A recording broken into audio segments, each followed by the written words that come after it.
नमस्कार, अनादि विशेष में आपका स्वागत है। मैं हूं आपके साथ ब्रजेश चौक से और आज बात नई नीति पर नए विवाद की। जी हां, मध्य प्रदेश में 1 अप्रैल से नई शराब नीति लागू होने जा रही है। इस नीति पर पहले विपक्ष ने सरकार को घेरा और उसे मदिरा प्रेमी सरकार बताया, लेकिन नीति लागू होने से पहले एक नया विवाद भी सामने आ गया।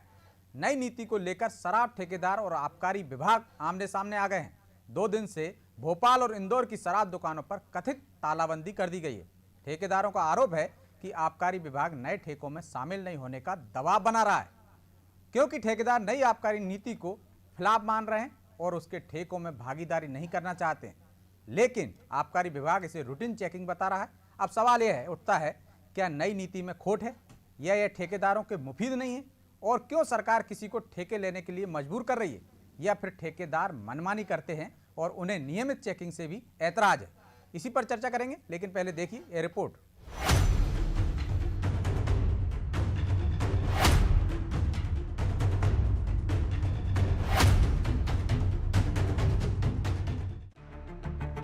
कोरोना संकट के दौरान जहां समस्त उद्योगों की कमर टूट गई थी, तो वहीं शराब के राजस्व से सरकार को थोड़ी राहत मिली थी। उस दौरान जब शराब उद्योग ने लॉकडाउन का हवाला देते हुए थोड़ी राहत की मांग की, तो सरकार ने उनकी मांग ठुकरा दी। उसके बाद प्रदेश भर में 67% दुकानें सरेंडर कर दी गयी। शराब ठेकेदारों ने हाई कोर्ट की शरण ली। हाई कोर्ट ने दुकान खोलने का रास्ता निकाला और पहली बार इतनी बड़ी संख्या में सरकार ने दुकानों से शराब बेची। इसके बाद नए सिरे से दुकानों की नीलामी की गयी। मार्च का महीना आ रहा है और अब फिर से शराब की दुकानों की नीलामी होनी है, लेकिन नई शराब नीति को लेकर टकराव पैदा हो गया है। गुरुवार को शाम 4 बजे अचानक भोपाल जिले में बड़ी संख्या में बिना किसी पूर्व सूचना के शराब दुकानों को सील कर दिया गया। आबकारी विभाग के कर्मचारियों ने दुकानों की चाबी ले ली। पहले कहा गया कि स्टॉक आदि चेक करने के लिए छापेमारी की गई है, बाद में इसे नई शराब नीति से जोड़ा गया। इससे शराब की बिक्री बंद हो गई। मदिरा प्रेमी शराब के लिए भटकते देखे गए। उधर शराब ठेकेदारों ने शुक्रवार को आबकारी मंत्री जगदीश देवड़ा के घर जाकर ज्ञापन दिया। मंत्री महोदय तो घर पर नहीं मिले, लेकिन उनके ओएसडी ने ज्ञापन लिया। इस बारे में मंत्री के बंगले पर ज्ञापन देने पहुंचे शराब दुकान के मैनेजर मुनमुन पटेल का कहना है कि सरकार ने बिना किसी पूर्व सूचना की दुकानें सील करवा दी। उन्होंने कहा, निरीक्षण के नाम पर बलपूर्वक दुकानें बंद करा दी गई हैं। किसी प्रकार का लिखित आदेश भी नहीं है। 2 दिन के भीतर ही उनकी दुकान को 5 करोड़ का घाटा होने की आशंका है। मुनमुन पटेल का कहना है कि कम से कम आबकारी विभाग को लिखित में आदेश देना चाहिए और दुकान बंद करवाने का कारण बताना चाहिए। उन्होंने आशंका व्यक्त की, नई शराब नीति को लेकर दबाव बनाने के लिए ये कार्रवाई की गई है। कल शाम को 4 बजे से आज तक आबकारी द्वारा दुकानें बंद करा दी गई हैं। बलपूर्वक दुकानें बंद कराई हैं। निरीक्षण के नाम पे दुकान बंद कराई है। ना कोई हमें आदेश मिला, ना लिखित में कोई आदेश दे रहे हैं किस बात पे दुकानों की बिक्री बंद करा दी गई है, और ना कोई दुकान खुलने दे रहे हैं। ग्राहक हमें बहुत परेशान कर रहा है, इसलिए हम मंत्री जी के समक्ष अपनी पीड़ाओं को लेके आए थे और उनको ज्ञापन सौंपा है, जिससे राजस्व में हमें कल 2 करोड़ का नुकसान हुआ था और वर्तमान में आज की राजस्व कम से कम 3 करोड़ रुपये का आज का नुकसान होने की अनुमान है हमें। हम मंत्री जी महोदय को ज्ञापन देने आए थे कि हमारी जो मांगे हैं उनकी सुनवाई की जाए। गलत तरीके से बिना निर्देशित के आबकारी विभाग हमें दुकान बंद करा रही है, इसका हमें लिखित में आदेश दिए जाए कि आपने दुकानें क्यों बंद कराई। कोरोना के दौरान सरकार को राहत पहुंचाने वाले शराब उद्योग से सरकार की टकराहट फिर बढ़ गई है। अब इंदौर भोपाल में एक बार फिर सरकार और शराब कारोबारियों के बीच टकराव पैदा हो गया है। इस टकराव का कारण शराब की नई नीति है। शराब की नई नीति शराब के कारोबारियों को रास नहीं आ रही है। ठेकेदारों ने आबकारी विभाग पर मनमानी का आरोप लगाया है। उनका कहना है कि छापेमारी की आड़ में उन्हें परेशान किया जा रहा है। ठेकेदारों को करोड़ों रुपए का घाटा भी हो चुका है। देखना है सरकार क्या रास्ता निकालती है। ब्यूरो रिपोर्ट, अनादि टीवी।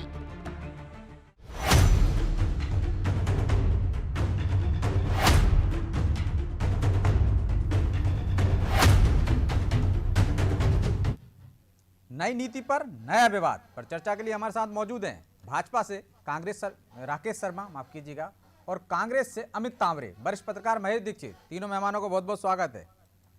शुरुआत आपसे ही करते हैं दीक्षित जी।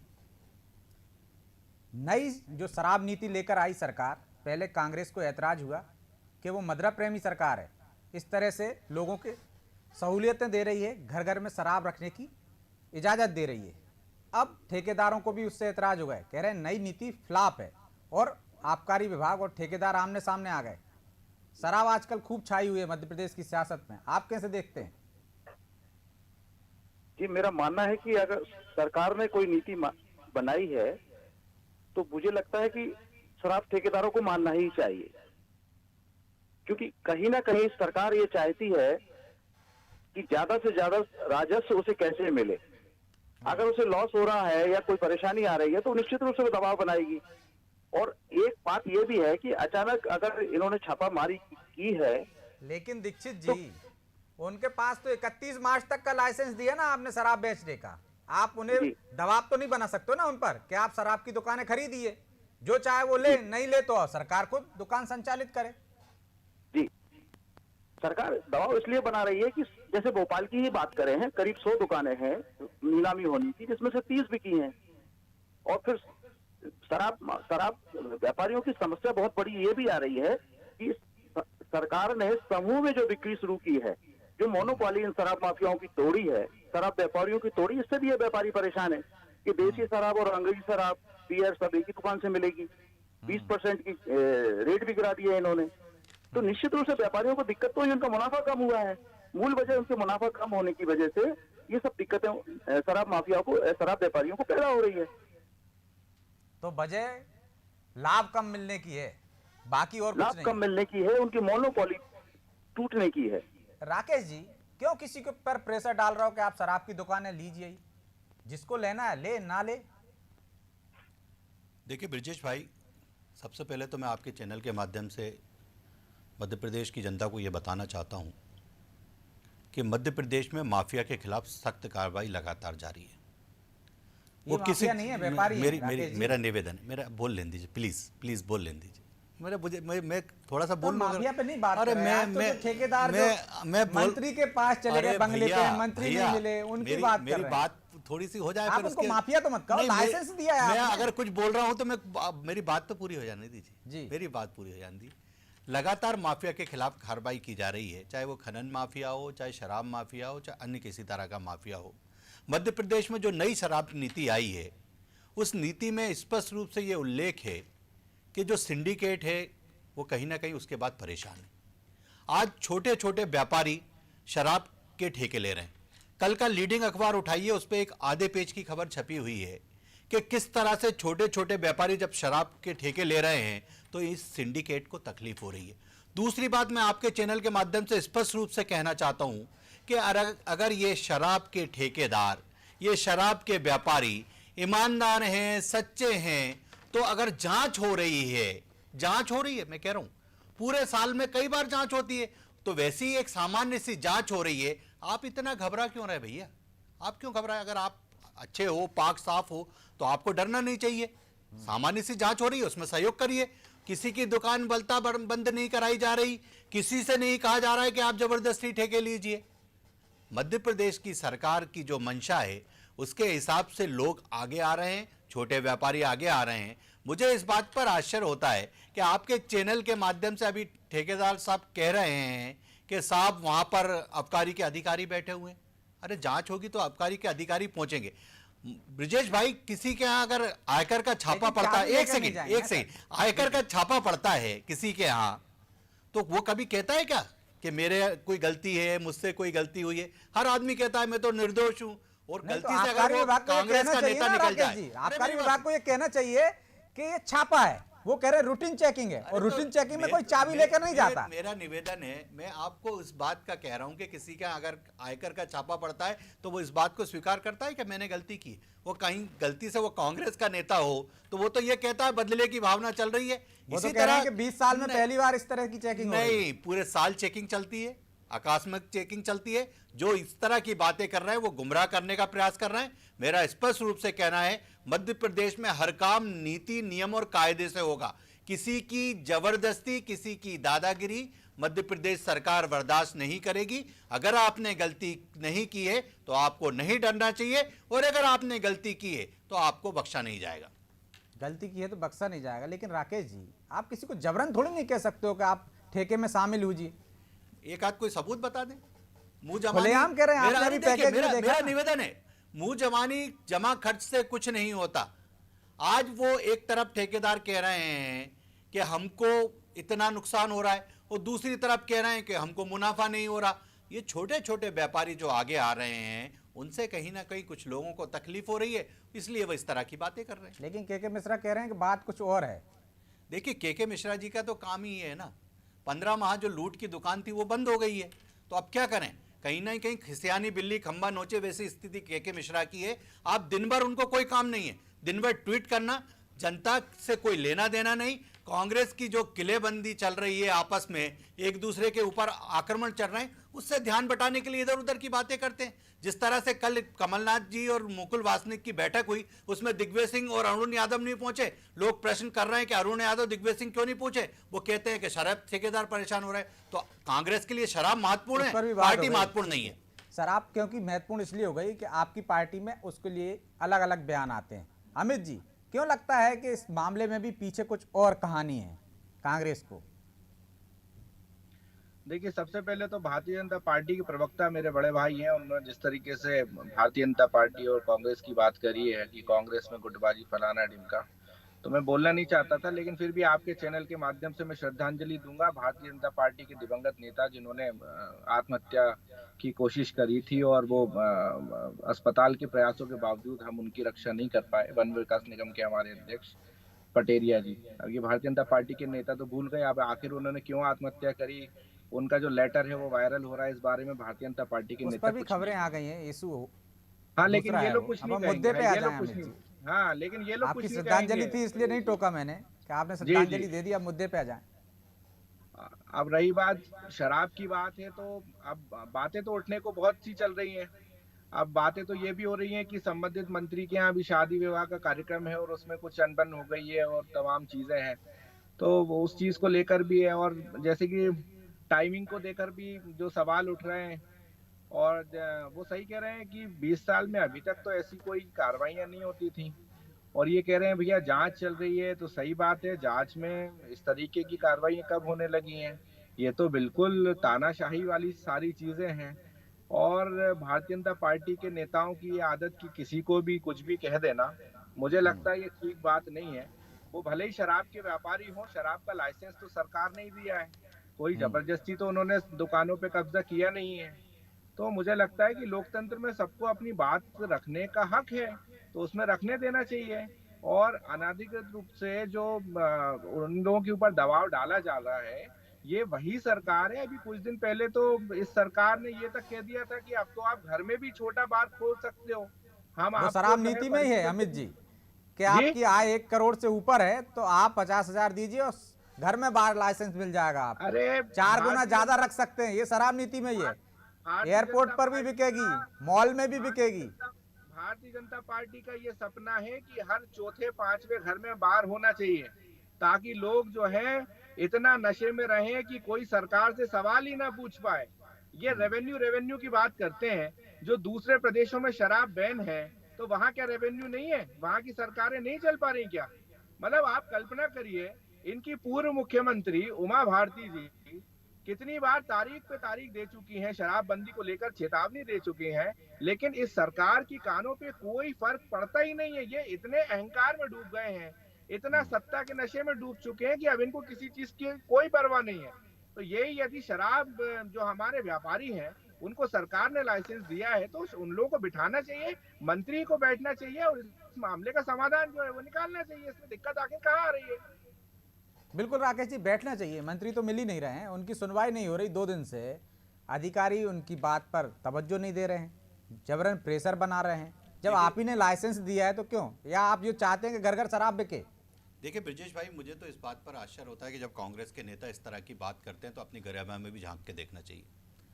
छत्तीसगढ़ में जब कांग्रेस चुनाव लड़ रही थी तो गंगा जल हाथ में लेके कसम खाई थी कि हम शराबबंदी करेंगे छत्तीसगढ़ में। मध्य प्रदेश से सस्ती शराब है, 30% पहले ही सस्ती थी, उसके बाद और सस्ती अभी फिर कर दी गई, और अब तो घर घर पहुंचा रहे हैं ये छत्तीसगढ़ की सरकार। कमलनाथ की मध्य प्रदेश में सरकार रहती, महिलाओं के लिए अलग से शराब की दुकान खोलने की बात करती है। आज आदमी का शराब पीना गुनाह माना जाता है ब्रजेश भाई, और कमलनाथ जी की सरकार तो अलग से महिलाओं के लिए शराब की दुकान खोल रही थी। कमलनाथ जी की सरकार ने एक दुकान की 2 दुकान खोलने की परमिशन दे दी थी कि आप लाइसेंस एक दुकान का ले रहे हो, उसके नाम पे 2 दुकानें और खोल लीजिए। मुझे लगता है कि कांग्रेस के नेता एक बार इस बारे में भी विचार करें कि उमंग सिंगार ने कहा था मध्य प्रदेश का सबसे बड़ा शराब माफिया दिग्विजय सिंह है। ये कौन है साहब दिग्विजय सिंह जी? जरा कांग्रेस के विद्वान प्रवक्ता उनके बारे में विचार व्यक्त करें।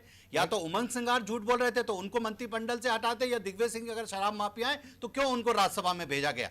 ये बड़े यक्ष प्रश्न मध्य प्रदेश की जनता के दिमाग में है। मैंने कहा, बार बार कहना चाहता हूं कि अभी मुरैना में एक महिला कांग्रेस की अध्यक्ष पकड़ाई थी, इतनी भारी मात्रा में अवैध शराब पकड़ाई।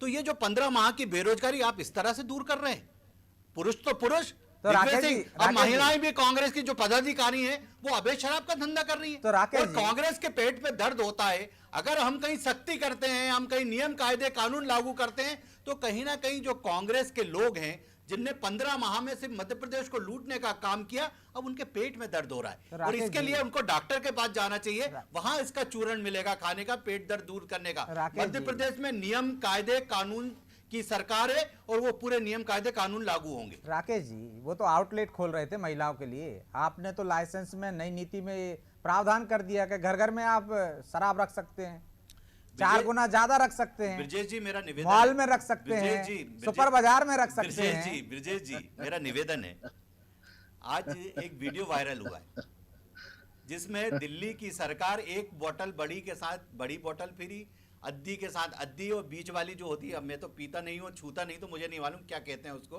वो फ्री मिल रही है। मेरा ये निवेदन है, पूरे हिंदुस्तान के बड़े जितने एयरपोर्ट है वहां पहले से ही शराब बिक रही है। अगर आज इस नियम में आ गया कि आपसे इसलिए सवाल होता ना राकेश जी, क्योंकि आप कहते हैं कि नई शराब की दुकान नहीं खोलेंगे, लेकिन आप देसी के साथ विदेशी भी बेचने लगते हैं, डबल कर देते हैं। सर, 17 साल में एक भी नई शराब की दुकान नहीं खोली, 78 दुकानें बंद की हमने। नर्मदा किनारे जितने भी शराब की दुकानें थी उनको हटाया है, हाईवे पे जितनी दुकानें थी उनको हटाया है। आप बताइए, हम तो उस तरफ जा रहे हैं। और लगातार मुख्यमंत्री शिवराज सिंह चौहान जागरूकता अभियान मध्य प्रदेश सहित पूरे देश में शराब के खिलाफ चला रहे हैं। हम तो शराब के खिलाफ हैं।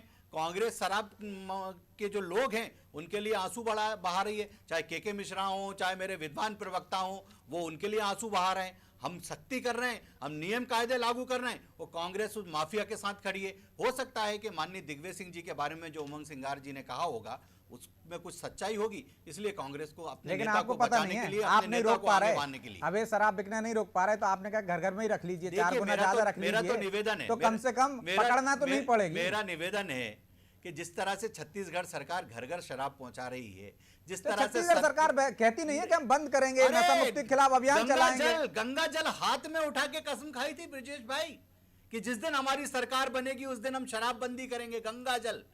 तो ये ना गंगा को मानते हैं, क्योंकि इनका तो चारों धाम, सोनिया गांधी, राहुल गांधी, प्रियंका वाड्रा और रॉबर्ट वाड्रा है, इसके अलावा ये किसी धाम और किसी भगवान को मानते नहीं है। चलिए जवाब ले लेते हैं, बहुत देर से अमित जी अंगुली उठा रहे थे। अमित जी, देखिए, भारतीय जनता पार्टी के लोग झूठ बोलने में माहिर हैं, लाइव में झूठ बोलते हैं। पहले तो जो रिकॉर्डिंग चलती थी उसमें झूठ बोलते थे। दिग्विजय सिंह जी की जब सरकार गई थी, 500 के आसपास जो है छोटी बड़ी सभी दुकानें थी। और आज जब हम बात कर रहे हैं, पिछले 15 से 18-19 साल के बीच में 6 गुना जो है शराब की दुकानें बढ़ी हैं। ये मैं ऑन रिकॉर्ड इस चीज की बात कर रहा हूं मैं। और मेरे बड़े भाई अभी बोल रहे थे कि हमने जो है बढ़ाई नहीं है। अरे नर्मदा किनारे यदि 10-20 दुकानें बंद भी कर दी तो इतनी गुना दुकानें आपने बढ़ा दी। प्रभु, उस बारे में सोचो महाराज।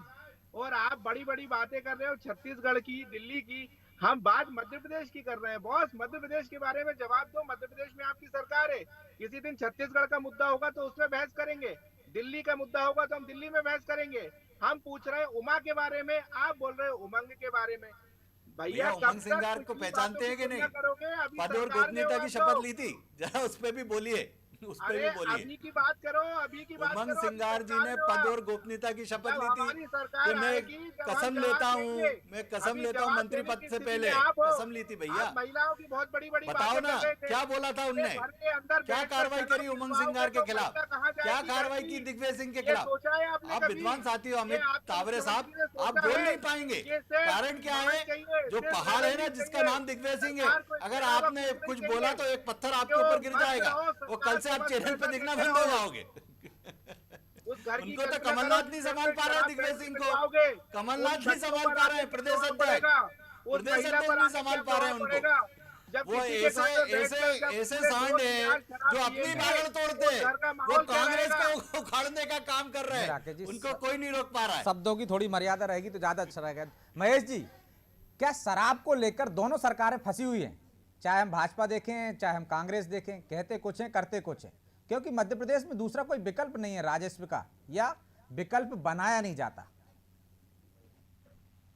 जी महेश जी। हेलो जी जी, मेरा मानना है कि भाजपा की जो सरकार है ये धर्म की बात करते हैं, राम की बात करते हैं, अयोध्या की बात करते हैं, हिंदूवादी होने की बात करते हैं, शास्त्रों पुराणों की बात करते हैं, धर्म से चलने की बात करते हैं। तो भैया उमा भारती जी कह रही है शराबबंदी की, तो शराबबंदी कर क्यों नहीं देते? गुजरात में इतने सालों से शराबबंदी है, इसमें व्यापारियों को भी भला हो जाएगा, आम आदमी का भी भला हो जाएगा, घर घर जो बर्बाद हो रहे हैं वो भी बंद हो जाएंगे होना। सरकार अजीब बात करती है। इधर शराब की दुकानों की संख्या लगातार बढ़ाती जा रही है, घर घर में शराब की खोल रही है, दुकानें खोल रही है, शराब बेचने की बात कर रही है। उधर नशाबंदी मुक्ति अभियान की बात करते हैं मुख्यमंत्री जी। वो तो मुख्यमंत्री जी ने जागरूकता अभियान की 2000 बात करते हैं महेश जी, लेकिन क्या जी? शराबबंदी यही विकल्प है? शराब बंद हो जाएगी तो लोग नशा करना छोड़ देंगे क्या? गुजरात में छोड़ दिया क्या? बिहार में छोड़ दिया क्या? मेरा ये मानना है कि अगर शराब बेचने से फायदा क्या हो रहा है इनको? केवल विकास की बात कर रहे हैं, तो इससे विनाश भी तो हो रहा है। अरे मेरा ये कहना है कि तुम धर्म की बात करते हो, राजस्व बढ़ाने के बहुत सारे तरीके हो सकते थे। चाहे वो अब कांग्रेस पर अगर दोषारोपण करे बीजेपी वाले, या कांग्रेस वाले बीजेपी पे दोषारोपण करे, मूल बात है इससे जनहित क्या है? लेकिन यही एक आधार है महेश जी, तो बहुत सारी राजस्व बढ़ाने से आधार जो है, प्रदूषण फैल रहा है, तो गाड़ियां ये बंद कर हो सकता था दीजिए, क्या? है ना, एसी मत चलाइए, तो ये तो तमाम तरह के, लेकिन मेरा लोगों ये को कहना है कि- जागरूकता अभियान के माध्यम से यदि लोग छोड़ना चाह रहे हैं तो अच्छी बात है ना, किसी को जबरन देखिए, क्यों छोड़वाएं? एक तरफ हम नशबंदी अभियान चलाते हैं, दूसरी तरफ हम कंडोम बेचते हैं। एक तरफ हम शराब बेच रहे हैं, दूसरी तरफ नशाबंदी अभियान चला रहे हैं। ये दोनों ही तो नहीं नहीं बेचना हो सकते। चाहिए, अभियान नहीं चलाना चाहिए, बिल्कुल नहीं चलाना चाहिए, बंद कर देना चाहिए ना। फिर तो मेरा ये आप मानना है आपातकाल की तरफ कि चले गए। इससे आम आदमी का कोई भला नहीं होना। लेकिन चूंकि अब जिस मुद्दे पर हम महेश बात जी, कर रहे हैं, सरकार उस तो सबका मुद्दे ध्यान पर रखती है ना। शराब व्यापारियों को जो बड़ा यदि नुकसान शराब हुआ महंगी है, कर दी तो लोगों ने कहा महंगी मिल रही है, अवैध शराब पी रहे थे, जहरीली शराब पी रहे थे, मौतें होने लगी, बिल्कुल, सरकार ने सस्ती बिल्कुल, कर दी। बिल्कुल मेरा तो कहना उस पर है भी कि इन सब ऐतराज चीजों है। पर पाबंदियां होनी चाहिए, इन पर कार्रवाइयां होनी चाहिए। तो मेरा कार्रवाई तो मानना कर रहे है- हैं, चेक ही तो कर रहे हैं। मेरा ये मानना है कि अगर अधिकारी कर्मचारी चेकिंग कर रहे हैं, इसका कतई अर्थ ये नहीं कि बहुत ईमानदार है वो अधिकारी कर्मचारी, और दूसरे कारण भी हो सकते हैं उसके। व्यापारियों की अपनी मूल बात यह है कि उनको बड़ा नुकसान हुआ है राजस्व का इससे। सामूहिक व्यापारी दुकानें जो ईमानदार खोली गई, जगह जगह दुकानें खोली कोरोना जा काल रही में उन्होंने बेच दी, स्टॉक चेक नहीं करने दिया उन्होंने, हैं। जी और फिर कोर्ट चले गए, उसमें भी छूट जी। ले ली। जी, तो निश्चित रूप से व्यापारियों को नुकसान तो हुआ, इसलिए वो परेशान है, और उनके कहीं ना कहीं अवैध शराब पर पाबंदी लगी होगी निश्चित रूप से। तो सरकार वही तो चेक कर अधिकारियों रही को है कहीं ना। ना कहीं नुकसान दूसरी तरह के हुए होंगे। मुझे लगता है नूरा कुश्ती है, कहीं ना कहीं अधिकारियों को भी नुकसान हुआ है, विभाग को भी, इसमें जो बैठे जो भ्रष्ट अफसर है उनको नुकसान हुआ है, इसलिए भी ये चेकिंग हो सकती है। इधर व्यापारियों को भी हो सकता है बड़ा नुकसान हुआ राजस्व का, सामूहिक रूप से जो बोलियां लगाई गई, मोनोपोलियां जो तोड़ी गई हैं, तो निश्चित रूप से नूरा कुश्ती अंदरूनी तौर पर कहीं ना कहीं राकेश कुछ जी और कुछ कहना खेल चाह है। रहे हैं, 30 सेकंड का समय राकेश जी, समय भी देखिए, मैं नहीं। एक बात कहना चाहता हूँ, वरिष्ठ पत्रकार हैं महेश दीक्षित जी, और हिंदुस्तान में बड़े नाम है। भारतीय जनता पार्टी बात नहीं करती। आज भव्य राम मंदिर बन रहा है, भव्य काशी बन चुका है, और शने शने करके हम शराबबंदी की तरफ मध्य प्रदेश को लेके जा रहे हैं। माननीय मुख्यमंत्री शिवराज सिंह चौहान की ये मंशा है, और मुझे लगता है कि कुछ समय बाद जो आप बात कर रहे हैं वो पूरी होगी। शराबबंदी की ओर ले जा रहे हैं, लेकिन शराब को और आसान कर रहे हैं कि वह आप बनाकर भी बेच सकते हो। बहरहाल अब समय इजाज़त नहीं देता है, इसलिए इस चर्चा को यहीं विराम देंगे। आप तीनों मेहमानों को बहुत बहुत शुक्रिया।